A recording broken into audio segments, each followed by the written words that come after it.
Non, non, les agriculteurs ne le croient absolument pas.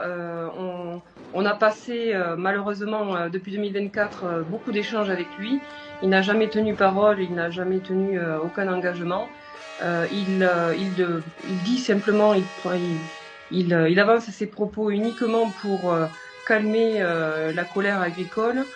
Mais on sait très bien que quand il va au Brésil, les accolades et les amitiés qu'il peut avoir avec les représentants les personnes avec qui il a contractualisé le Mercosur, on n'est pas dupe, on voit très bien où il veut en venir, on sait très bien qu'au final, c'est ce qui, il finira par le signer parce que de toute façon, la France est déjà pas crédible sur le plan international parce qu'il a malheureusement une image assez négative. Il ne sait pas nous défendre, il n'a jamais su défendre les agriculteurs de France et il ne saura pas non plus le défendre cette fois-ci.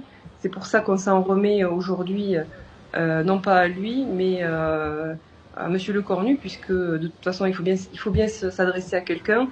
On a au-delà du Mercosur, une crise avec beaucoup de sujets qui nous touchent et qui sont franco-français, pour lesquels il faut absolument avancer. Le Mercosur comme la DNC, ce sont des sujets qui sont impératifs, qui sont essentiels, mais ça ne doit pas cacher tous les autres sujets des agriculteurs qui les préoccupent quotidiennement et qui ne s'en sortent pas.